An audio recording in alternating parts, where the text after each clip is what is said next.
Welcome.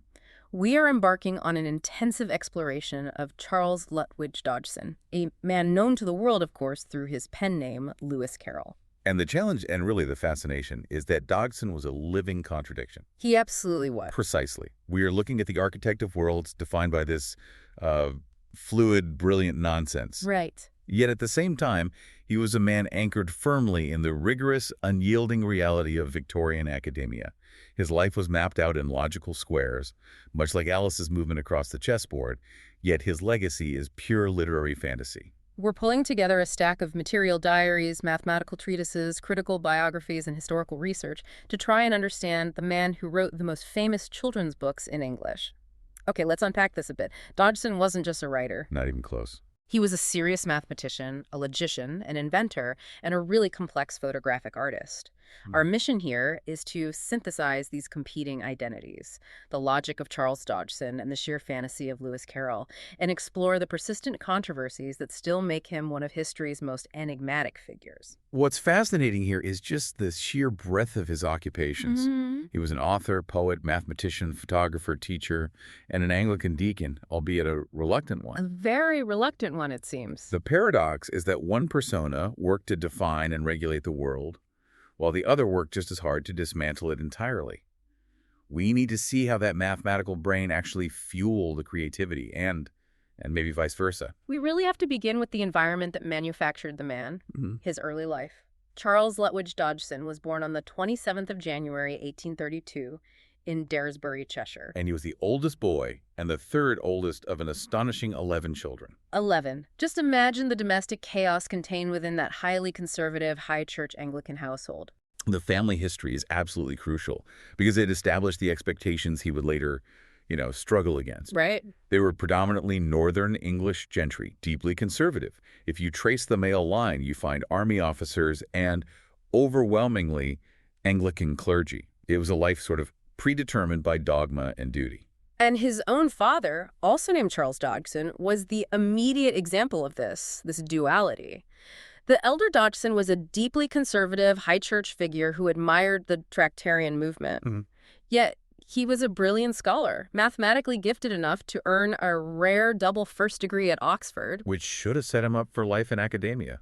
It should have propelled him to academic stardom, but he rejected it for the cloth. He became a country parson and later the Archdeacon of Richmond. And that decision rejecting secular academic glory for religious duty, that placed an immense burden of expectation on young Charles. You can feel it, can't you? You can. And to fully grasp this, we have to understand the environment. The Tractarian movement, which influenced his father, sought to revive these medieval high church traditions within the Church of England. It emphasized ritual, continuity with the ancient church, and the authority of the priesthood. So a very rigid world. Extremely.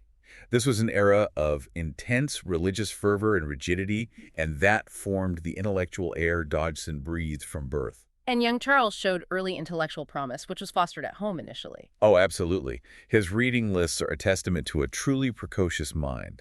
We have records showing him reading monumental and complex religious works like John Bunyan's The Pilgrim's Progress before he was even 8 years old. Wow. He was intellectually sprinting while his peers were still toddling. But this intellectual gift was constantly challenged by physical and social difficulties that plagued him throughout his life. Yes, a childhood fever left him permanently deaf in one ear. Then, at 17, a severe attack of whooping cough seems to have permanently damaged his lungs. Leaving him with a chronically weak chest. A chronically weak chest and recurring respiratory issues, yes. These physical vulnerabilities likely deepened his sense of being, well, an outsider. And then there was the famous social difficulty, the stammer, which he referred to simply as his hesitation. It's important to be really clear about this. The stammer was a very real, complex condition, and it was shared by most of his siblings. Oh, I didn't know that. Yes. It certainly caused him anxiety and sometimes inhibited his social life. But you often hear this charming, but almost certainly apocryphal story that he was only fluent when speaking to children and stumbled only with adults. I've definitely heard that one. The evidence just doesn't support that claim. Children who knew him often recalled his difficulty speaking. However, it does seem to be true that the anxiety caused by his stammer was far more acute for him personally than it was for the people he was interacting with. Which brings us to a perfect piece of biographical myth-making, the Dodo nickname. The widespread theory is that the Dodo in Alice caricatured his difficulty pronouncing his own name, Dodo Dodgson, because of the stammer. It's a very compelling piece of literary analysis, but fundamentally it remains speculation. He did refer to himself as the Dodo, but the precise reasons are lost to us. We have to appreciate these biographical nuggets for their symbolic power, the logician reduced to an awkward, flightless bird, but also recognize they aren't documented fact. His formal education, which was supposed to refine him, started poorly. He was sent to rugby school in 1846. He was, by all accounts, miserable there. Oh, his time at rugby was horrific.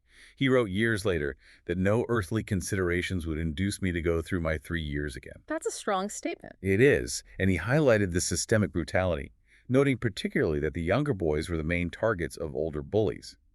This sensitivity to cruelty and injustice, developed so early, is a theme we see reflected in the often harsh moral landscape of Wonderland. Yet, even amidst this unhappiness, his mathematical genius shone through immediately. His mathematics master proclaimed him a more promising boy than any other. That precision was just ingrained. It was. We have surviving evidence of his rigorous nature even then. His annotated math textbook, The Tutor's Assistant, is inscribed with a warning that translates to, "This book belongs to Charles Lutwidge Dodgson, hands off." That's amazing. That blend of serious academic focus and slightly playful sternness is quintessential Dodgson. That focus led him to Oxford, matriculating at his father's old college, Christ Church, in 1850. He was awarded a studentship nominated by the famous High Church theologian Canon Edward Pusey, reinforcing the family's religious connections. But early success was marred by immediate tragedy. He had only been in residence for 2 days in 1851 when he received the devastating news that his mother had died suddenly at 47 from inflammation of the brain. Oh, that's terrible. This loss, so early in his transition to independence, must have profoundly impacted him, even though he just buried himself in his studies. And despite not always being the most consistent student, his innate talent was impossible to suppress. He achieved his academic peak in 1854, obtaining first-class honors in the final honors school of mathematics. And not just first-class honors, he was at the very top of the list. Right. That academic success was the final key. It secured his career. In 1855, he won the Christ Church Mathematical Lectureship, a position that provided him with security and structure for 26 years. He remained a resident scholar at the college until his death in 1898. He bought himself a lifetime of intellectual freedom through mathematical rigor. And it's that stability, that routine, that's the foundation from which Lewis Carroll emerged. It is genuinely remarkable, isn't it, that a man who anchored his professional life in the strictest institution of mathematics could then launch a worldwide career based on pure, delightful fantasy. And he'd been writing for a while. Poetry and stories from childhood, contributing to his family magazine, Mishmash. And he was very critical of his own early work, a perfectionist. Even in 1855, he noted in his diary that he didn't think he had written anything worthy of real publication yet, though he was determined to improve. So he had standards, even for his creative work. That shows his dedication to craft. He treated his creative writing with the same serious judgment he applied to his math papers. The moment of divergence, the official separation, occurred in March 1856 when he published a romantic poem called Solitude in a magazine called The Train. This was the first time he used the name Lewis Carroll. And the creation of the pseudonym is the perfect piece of intellectual construction. It's a pure logic puzzle. Explain that. He took his given names, Charles Lutwidge. He performed a double translation, first to Latin, which gives you Carolus Ludovicus. Then he translated that back to English, but in a different order, which gives you Carroll Lewis. And finally, he just reversed them to create Lewis Carroll. That is stunning. It's not a random invention. It's a systematic, cryptographic construction. It emphasizes the absolute control he wanted over his identity. And it was chosen by the editor, Edmund Yates, from a list of 4 options Dodgson provided. So it was a conscious, deliberate effort to separate the serious academic, Dodgson, from the imaginative author, Carroll. The genesis of the Alice books then hinges on a change in his environment, the arrival of Dean Henry Liddell and his family at Christ Church in 1856. Dodgson, a keen amateur photographer by this point, quickly befriended the family. Particularly the 3 younger sisters, Lorena, Edith, and of course, Alice Liddell. Right. And he often took the children on excursions, including those famous rowing trips up the Isis River. We have to note, though, he was exceptionally cautious about these outings. always ensuring he was accompanied by an adult friend to avoid any hint of impropriety. Which speaks again to his meticulous nature and awareness of social codes. Always. The creation story is one of literature's most beloved moments. It happened on the 4th of July, 1862. Yes. On a sweltering summer afternoon during a rowing trip to Godstow. To amuse the children, Dodgson began inventing a story, improvising the outline of the tale on the spot for Alice Liddell. She was so captivated she begged him instantly, "Mr. Dodgson, you must write it out for me." And that initial request led to the manuscript Alice's Adventures Underground, which he painstakingly wrote out and even illustrated for her. He finally presented it in late 1864. But the push for publication came from outside. George MacDonald, the Scottish writer, and his children read the incomplete manuscript and were so enthusiastic that they encouraged Dodgson to seek a publisher. So he needed that external validation. It seemed so. That outside affirmation was vital for a man who, I think, often doubted his own creative merit. After considering titles like Alice Among the Fairies, he published it in 1865 as Alice's Adventures in Wonderland, featuring Sir John Tenniel's iconic illustrations. And the commercial success was, well, it was instant and colossal. Yeah. It exploded. It defined Victorian literary nonsense and brought fame and immense correspondence to Lewis Carroll. This fame was often burdensome for the fiercely private Dodgson, who struggled to reconcile his desire for privacy with his sudden status as a celebrity author. We have to pause on his denial. He consistently insisted that his literary heroine was not based on any single real child. This is where the paradox just deepens, isn't it? While Alice Liddell was the clear catalyst, and we know the acrostic poem at the end of Through the Looking Glass spells out her full name, Dodgson maintained the heroine was a composite, a fictional creation. So what's that about? Well, if you look at it through the lens of a logician, wasn't that denial a piece of calculated nonsense in itself? A deliberate act of protecting the real Alice by hiding the truth in a well-constructed lie, allowing the creative work to stand alone. That separation of identities leads directly to that fantastic Queen Victoria myth, the story that she enjoyed Alice so much she asked him to dedicate his next book to her. Only to receive the dense mathematical volume, a elementary treatise on determinants. It's a great story. It's a hilarious image, but one Dodgson strongly and repeatedly repudiated. He called the story utterly false in every particular. It would have been a profound betrayal of his personal rules. He maintained absolute segregation between the author of Alice and the author of mathematics. But the myth's existence shows how much the public wanted those two personas to collide. Exactly. 5 years later, the sequel, Through the Looking Glass and What Alice Found There, was published in 1871. And there's a general scholarly consensus that its tone is slightly darker than Wonderland. Many scholars connect that darker undertone to a period of intense personal reflection and grief. His beloved father died in 1868, a tragedy followed by a profound depressive episode for Dodgson. The shift in tone from the energetic chaos of Wonderland to the ordered yet melancholy world of the chessboard might well reflect his internal state during that period. Beyond Alice, his other great literary success was The Hunting of the Snark in 1876. This poem is perhaps his purest expression of philosophical nonsense. It chronicles the absurd journey of a crew searching for the mythical snark, only to discover the boojum. Critics were initially bewildered, but the public adored its ambiguity. It was reprinted 17 times by 1908. It's so open to interpretation. I read that the pre-Raphaelite painter Dante Gabriel Rossetti was convinced the entire poem was an elaborate satire aimed directly at him. That's the story, yes. And that capacity for being all things to all readers is the essence of his nonsense. His final major effort, however, didn't quite match that brilliance. The two-volume Sylvie and Bruno. Published in 1889 and 1893. It was an ambitious comeback attempt, weaving together plots in rural England and the fictional kingdoms of Elfland and Outland. He used it as a vehicle to satirize various aspects of English society and the academic establishment he lived in. But while it was still published, it just lacked the focus and spontaneous energy of the Alice books.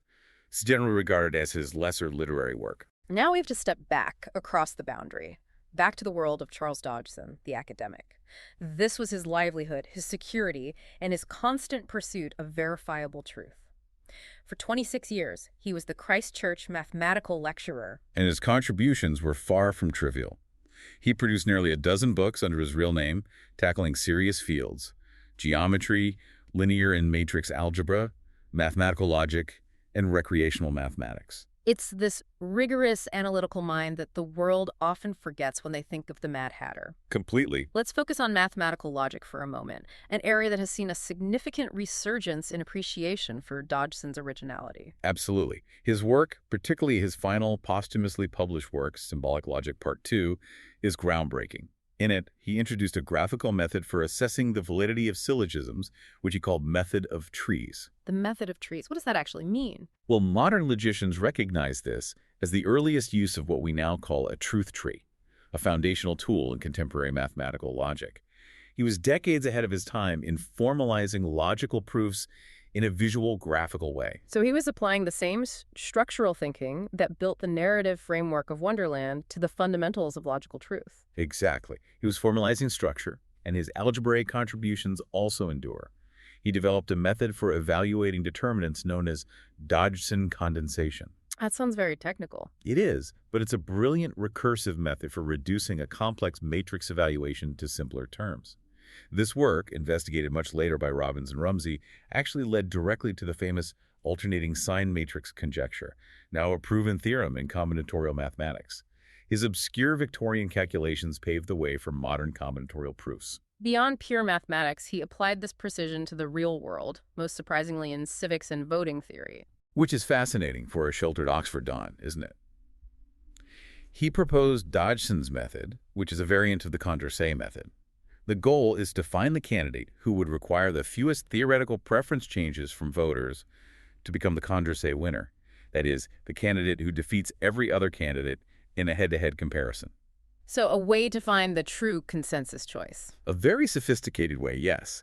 And in 1884, he went even further, proposing a proportional representation system. This is really visionary. It is. His system involved multi-member districts, single votes, quotas, and transferable votes. In modern terms, it's an early concept akin to what we now call liquid democracy, where voters can delegate their votes to others. The mind that gave us the Queen of Hearts was also attempting to perfect the mechanism of democratic representation. This obsession with perfection and regulation spilled over into his everyday life. He was a keen inventor of puzzles and small gadgets aimed at removing inefficiency. His recreational mathematics is famous. He produced the doublets puzzle in 1878, which you and I know today as the word ladder. Right, the challenge to link two words by changing only one letter at a time, with every intermediary step being a valid word, like seat to dodge, cat, CRT, DOT, dod. Exactly. And he published this weekly in Vanity Fair for 2 years. It's another perfect example of his obsession with sequence and minimal movement. If Wonderland is defined by constant, unpredictable transformations, Dodgson's puzzles demand predictable, minimal transformations. Now for the gadgets. We mentioned the nightograph, which allows note-taking in the dark. How did that meticulous system actually work? Dodge was constantly plagued by ideas striking him in the middle of the night, forcing him to get up and strike a light, a huge inconvenience in the Victorian era. The nightograph solved this. It was a gridded card that fit inside a pocket case. Okay. He devised a system of shorthand, non-Latin symbols, dots, lines, angles that corresponded to letters. By placing the card on paper and filling the grids by touch, he could transcribe complex ideas without sight. He was essentially designing a tactile interface for a pre-electronic age. And his organizational rigor extended to the most mundane aspects of Victorian life, like mailing letters. Indeed. He invented the Wonderland postage stamp case in 1889. It was a cloth-backed folder with 12 labeled slots for stamps of different values.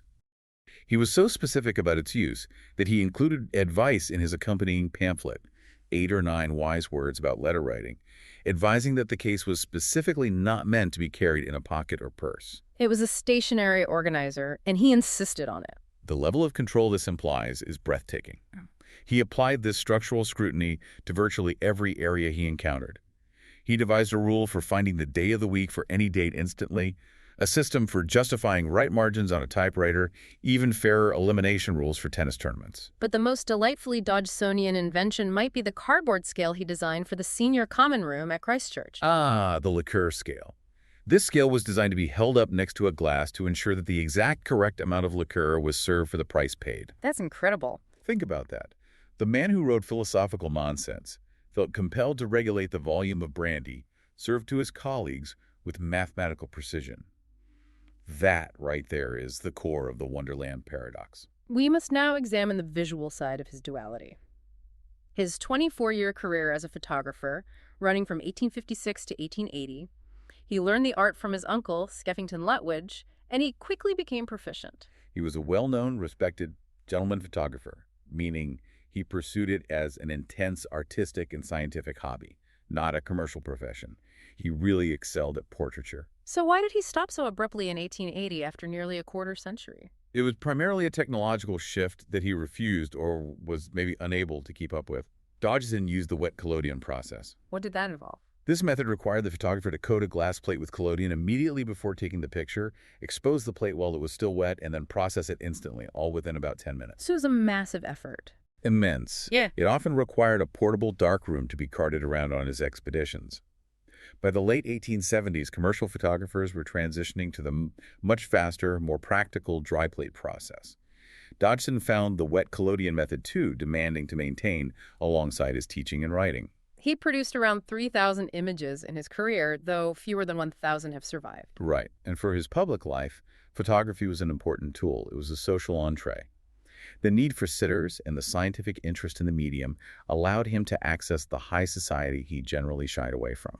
He took remarkable portraits of figures like Alfred Tennyson, Michael Faraday, Dante Gabriel Rossetti, and the pioneering photographer Julia Margaret Cameron. He did. Now we must address the most sensitive area of his artistic output. When we analyze his surviving work, a study shows that just over half of it depicts young girls. And of the surviving collection, 30 photographs depict nude or semi-nude children. We also have to note a disturbing piece of archival loss. About 60% of his original photographic portfolio was deliberately destroyed, though the reason for this extensive destruction is entirely unspecified in the sources we have. So how do scholars interpret his interest in child photography within his time? It is essential to look at the Victorian standards of art, not just our modern morality. Scholars argue very strongly that this practice must be understood within the aesthetics of the Victorian child cult. This artistic and social movement idealized children as expressions of unfallen innocence and purity. Right. Within this context, child nudity, especially on artistic representations, was seen as a celebration of innocence, not an obscenity. So it was a mainstream aesthetic. Completely mainstream. Yeah. Child nudes were often featured on Victorian Christmas cards, which shows how commonplace the aesthetic was. Dodgson was not an outlier. Other prominent Victorian photographers, including Julia Margaret Cameron and Oscar Gustav Rejlander, also took such photographs. To interpret Dodgson's work accurately, we have to situate it within that contemporary artistic framework. And did he exert control over these images once they were captured? Absolutely. His logical mind was always curating the narrative. We know he often altered the photographs, blurring backgrounds, or even painting over elements to manipulate the final image.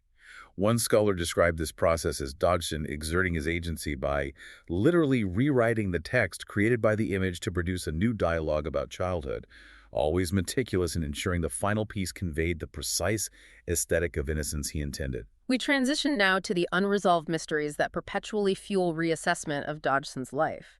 The logical, meticulous structure of his biography sort of dissolves into uncertainty here, and we must rely strictly on documented facts and scholarly debates. Let's start with his unexpected decision regarding his religious life. Dodgson was expected to progress from deacon to priest, a standard condition of residency at Christ Church, having already been ordained a deacon in 1861. But a year later, he refused the priesthood, fundamentally altering his career trajectory. This was a massive decision. It put him in direct conflict with the dean, Henry Liddell, who initially threatened expulsion, a move that would have cost Dodgson his lectureship and residency. But he didn't expel him. No. For reasons that remain entirely unclear, Liddell reversed his decision literally overnight, permitting Dodgson to remain as a perpetual deacon in defiance of college rules. What are the competing theories for this refusal, since he never publicly explained it? There is no single answer. It might have been a final rebellion against his late father's rigid high church expectations. He developed an interest in minority Christian forms that clashed with Anglican orthodoxy. And the theater. Yes, perhaps most famously, he held a great interest in the theater, which the Bishop of Oxford strongly opposed as morally detrimental. However, the most compelling evidence comes from his own writings, where he frequently expressed this profound, crippling sense of vile and worthless sin and unworthiness. So a deep internal religious struggle. It suggests that, yes, a struggle that convinced him he was simply unfit to serve as a priest. This internal torment leads us to the archival silence. the missing records. This is the void that biographers have struggled with for decades. At least 4 complete volumes and approximately 7 individual pages of his 13 diaries are gone. Crucially, the missing material covers the period between 1853 and 1863, his early 20s. So the most formative years of his personal life, bridging his academic success and his literary creation, are largely undocumented. Precisely. It is commonly assumed, though not proven, that Dodgson's family members, especially his sisters, removed and destroyed the material after his death to protect the family name and reputation. The man who cataloged stamps was also a victim of a posthumously controlled narrative. The most famous absence is the missing page of 27 June 1863, the day the relationship with the Liddell family fractured. Right, and popular speculation ran wild for years, suggesting this page was torn out to conceal an indiscreet, perhaps even scandalous event, like a marriage proposal to the 11-year-old Alice Liddell. But the picture is far more complicated and probably less dramatic. It seems so. We have secondary evidence, known as the cut pages in diary document, written by his nephew based on his aunt's recollections. This material suggests the break was not about Alice Liddell at all, but rather due to gossip circulating about Dodgson and the family's governess, or perhaps Alice's older sister, Lorena Liddell. Which shifts the focus away from Alice entirely. It does. And furthermore, a 1930 letter from the younger Lorena suggests the mother intervened because Dodgson's manner, while innocent, became too affectionate toward Alice as she matured, causing social discomfort. This suggests the rift wasn't necessarily a singular, dramatic moral failure, but a complex, emotionally charged social situation common as a girl transitions into young womanhood in that rigid Victorian environment. Exactly. The need for interpretation created a shifting biographical landscape. The speculation regarding his interest in children has evolved dramatically over time, influenced heavily by cultural norms. The major shift seems to have begun in the mid-20th century. That's when biographers began applying Freudian psychoanalytic theory, which was gaining prominence in the 1930s. Biographers in the 1940s and later, like Morton Cohen, began to speculate that his aesthetic interest in children concealed an erotic element. Right. They suggested his assertion of pure aesthetic interest was naive, arguing that his sexual energies sought unconventional outlets. This psychoanalytic interpretation cast him as emotionally arrested or a repressed pedophile, a perception heavily influenced by the cultural anxieties of that time. But the narrative of the repressed academic did not stick universally. Carolyn Leach mounted the famous Carol myth counter-argument. Leach challenged the entire premise. She argued that the psychoanalytic biographers profoundly misunderstood Victorian social customs regarding friendship and innocence. She pointed out that the initial biographies created a false image of an emotionally stunted man who had no interest in adult women. And she found evidence to the contrary. Ample evidence.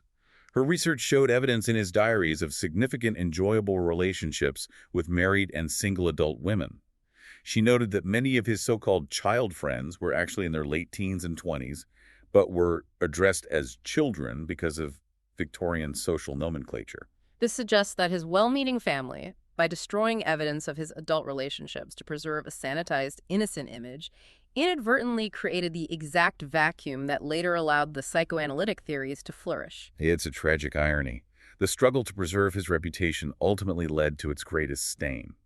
The complexity of this was brought into the spotlight dramatically by the 2015 BBC documentary, The Secret World of Lewis Carroll. That documentary attempted to critically examine his relationship with Alice and reignited the debate about improper conduct causing the Liddell rift. And its handling of evidence was highly problematic. The second part of the documentary featured a supposedly disturbing, full-frontal nude photograph of Alice's adolescent sister, Lorena, suggesting it might be Dodgson's.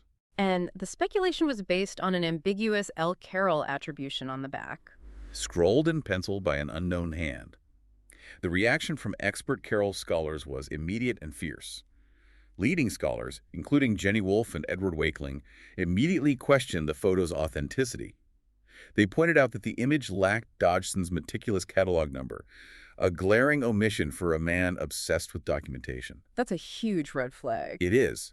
Wakeling definitively stated that Dodgson never made full-frontal studies, particularly a girl as mature as this, and that the Liddells would never have consented to it. And the BBC's handling of this specific, highly sensitive piece of evidence led to official intervention. It did. The BBC Trust ultimately ruled that the documentary could not be reshown in its current form. The trust found the BBC failed to adhere to ethical guidelines, specifically by not informing participants about the photo's inclusion during filming or giving them adequate time to react. It's a stark modern example of the danger of interpreting these serious historical matters through a sensationalizing modern lens. Confusing the aesthetics of the 19th century with the morality of the 21st. Finally, Dodgson has a unique, though perhaps tenuous, connection to medical history via his fiction. He accurately documented his first migraine with aura in 1880, describing the visual disturbances as shifting, structured patterns he called moving fortifications. And that leads to the naming of the specific migraine aura known as Alice in Wonderland syndrome, AIWS. This syndrome causes temporary disturbances in visual perception, often involving micropsia or macropsia, making objects appear drastically smaller or larger than they are, mirroring Alice's fluctuating size. A neat connection. It is, but there is no evidence Dodgson himself suffered this specific type of aura, though he did suffer severe migraines and experience epileptiform seizures involving full loss of consciousness that left him disoriented. So we're left with an undeniable legacy, one that reaches far beyond the literary impact of Wonderland. The logical mind of Charles Dodgson continues to be felt in highly technical fields. His contributions to symbolic logic, the method of trees, his algebraic work leading to the alternating sign matrix conjecture, and his pioneering work in voting theory are still studied and recognized for their rigor and foresight. He's not just a literary figure. No, he is a permanent, if often overlooked, fixture in the history of mathematics. His lasting place in the cultural memory is symbolized by his commemoration in Poets' Corner in Westminster Abbey in 1982, and his connection to Oxford remains strong. Yes. Just recently, in 2025, a massive private collection of Lewis Carroll artifacts, thousands of items including letters, photographs, illustrations, and books, was donated to Christ Church. Wow. It ensures that the legacy of both Charles Dodgson and Lewis Carroll remains physically present at the institution that housed his contradictions for so long.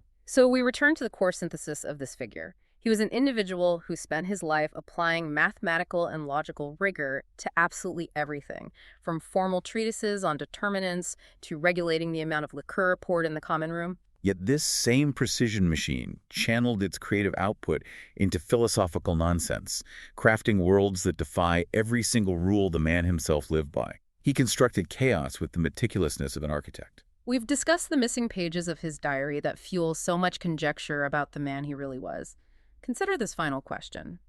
Given his talent for wordplay and veiled meanings, how much of the literary nonsense that captivated the world of Wonderland, was actually a highly sophisticated, coded attempt to resolve the religious, social, and deeply personal contradictions he simply couldn't face directly in his role as the conservative Oxford Don? Was Wonderland his true diary? The irony's rich, isn't it? The most structured, rule-bound man in Oxford found his only true voice and freedom in the calculated chaos of his imagination. Thanks for listening.